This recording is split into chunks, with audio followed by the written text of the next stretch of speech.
Mardi prochain, le 15 décembre, comme nous l'avions annoncé, nous passerons à une nouvelle étape, mais les règles seront plus strictes que ce que nous avions initialement envisagé.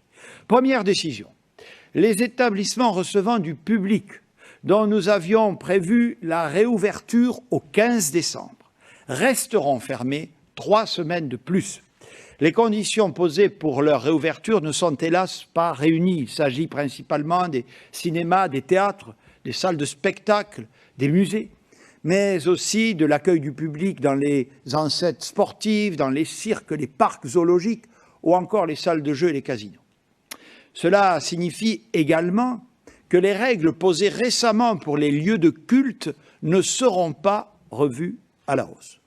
Nous réexaminerons donc la possibilité de les rouvrir à partir du 7 janvier en fonction de la situation sanitaire à cette échéance et de l'analyse que nous pourrons faire des effets des fêtes de fin d'année sur la situation épidémique.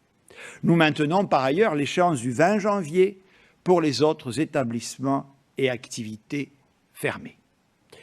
Deuxième décision, comme prévu, nous rétablirons un couvre-feu dès le 15 décembre, mais il sera durci par rapport à ce que nous avions annoncé.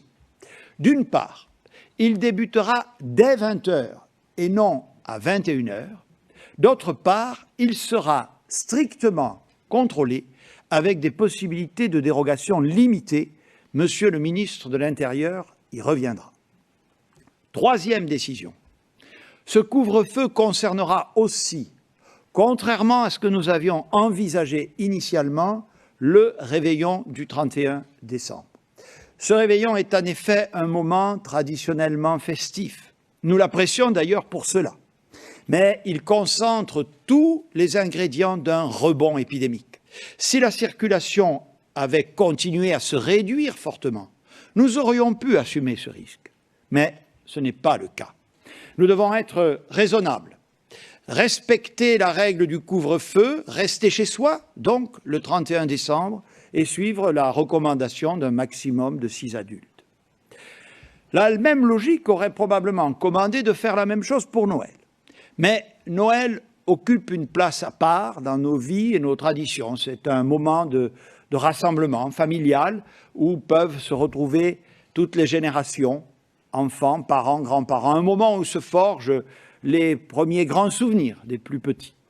Nous autoriserons donc les déplacements pour cette soirée du 24 décembre.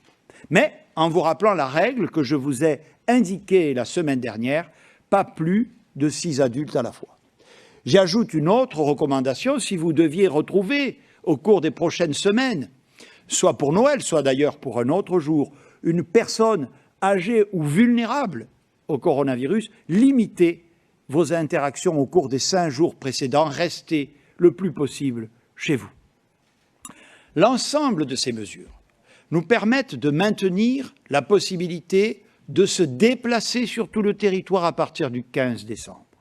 Elles ne nous autorisent pas, en revanche, à diminuer le recours au télétravail partout où il est possible.